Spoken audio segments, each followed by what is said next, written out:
How many of you are blamers? How many of you, when something goes wrong, the first thing you want to know is whose fault it is? 11-year-old Landon Fuller took his dad's gun and shot himself this last April due to social isolation. As I see the pictures and videos of Landon, I see an adorable kid that seems to enjoy life. I want to know behind the scenes of Landon's life. I want to see if there is any signs to what I've maybe contributed to the loss of an innocent child. James Katrina Fuller, thank you again for being on our show today. Dr. C, thank you for also joining us for this segment. I look at this, the picture of Landon, and just again, I see this innocent child, the blue eyes, and the videos that I've seen that we've received from you guys. And it just, I feel so hopeless. I feel that it just doesn't make sense to me. And I want to know how are you guys making sense of this situation? It doesn't make sense. I think when something like this happens, the first question anybody has is why. That's still my question. And I searched his room. He had a journal that he kept, and the only warning sign that I could have even picked out of there was that he said that he felt that he was going mad from staying at home all the time because he couldn't go to school or play outside with his friends. And even just reading that, I wouldn't have suspected that he was thinking about suicide, because even I was feeling that. So there will always be that question, why, and we won't ever know why, but it happened. Do you think the isolation, he wrote in his journal, he's tired, he wants to go back to school, he wants to see his friends. Do you think this isolation, this quarantine played a role and contributed to this? Yes, I believe it did. We were 6 weeks into the stay-at-home orders, and I had been following them to the T. And the day after the stay-at-home orders were extended was the day that he chose to leave this world. The day after the home orders were extended in April? Yes. Wow. So I just feel like he just decided that he didn't want to be grounded anymore in his little mind. Maybe that was what was going on. But I can't say what was going on in his mind because I'm not Landon. So I don't know why. And I'll never know why. We won't know why. Governors across the nation are, some of them are working on continuing the quarantine or the social distancing. What would you like to say to the governors out there and our elected officials on social distancing us? We don't want to politicize his death at all, and I don't envy any of the policymakers and experts who are making these decisions on our behalf. But something has to be done. We need to bring awareness to youth suicide. We need to have resources to help prevent youth suicide.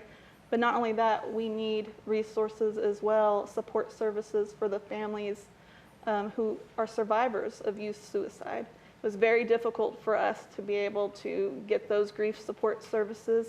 I'm not sure if it was because of the pandemic and everything kind of being down right now, or if it is just normally that difficult to find services. I know we live in a very rural area, and we just don't have anything. What has been this is real recent. This is still fresh. Have you guys been able to go back to have you been able to kind of go back to a normal life? No, I mean, there's nothing normal anymore, you know. I mean, if you cut off your hand, would it be normal, you know? I mean, we're trying, you know, to navigate through life right now, you know, but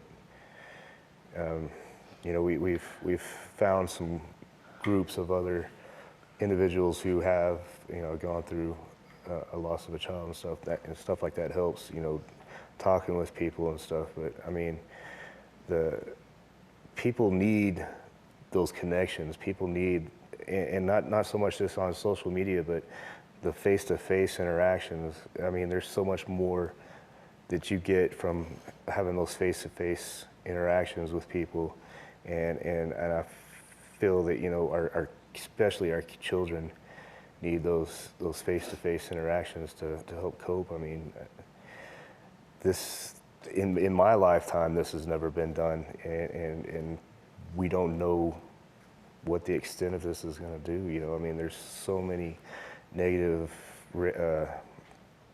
reactions to this pandemic that's going on right now, and we don't know. Nobody knows where we go from here. Yeah. Dr. C, do you have,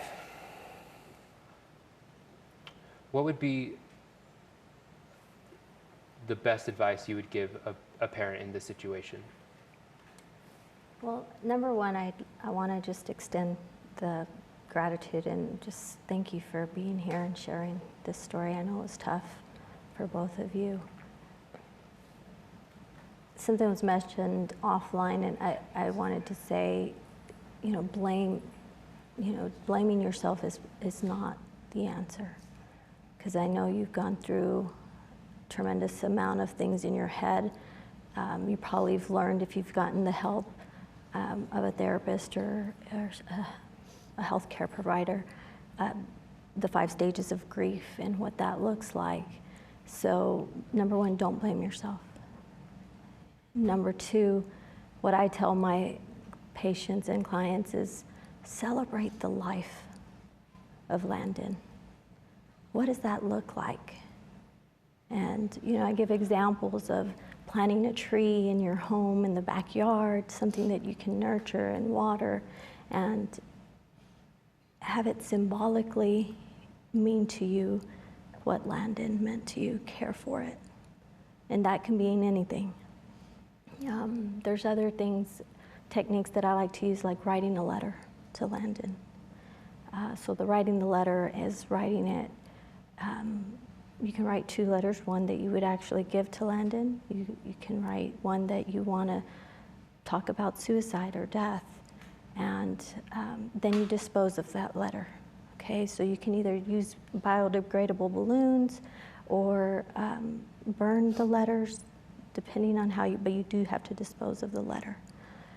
So those are things that I would recommend. Other things that we talked about this global pandemic, and the media is so toxic right now. Decrease the consumption of media. And I know that the young lady spoke about taking care of yourself.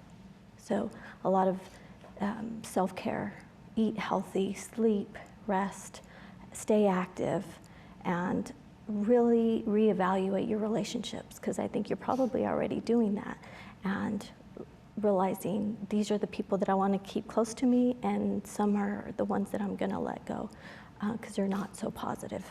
You need a strong support system. I gave the team a list of resources, but NAMI comes to mind. It's the National Alliance of Mental Illness, and we don't know that Landon had a mental illness or anything, but they have strong support groups, and they're virtual right now. Now everything's kind of gone virtual, but I use them. And I tell my patients and clients to use them, and they're very beneficial. I think there's something collectively, like you've mentioned, you know, the social isolation and the connection, that I think God has really put us on this earth to be social beings. So that's been taken from us, and so we have to grasp for what we need. Meditation, prayer is also helpful, but one of the things that happens in a group setting is that you all kind of can relate to something that you're going through. And so collectively, that cohesion brings healing. So, and I think the producers can give you those resources, and they'll be listed somewhere. Thank you, Dr. C. I appreciate that. Today's show brought to you in part by Albuquerque Plumbing, Heating and Cooling.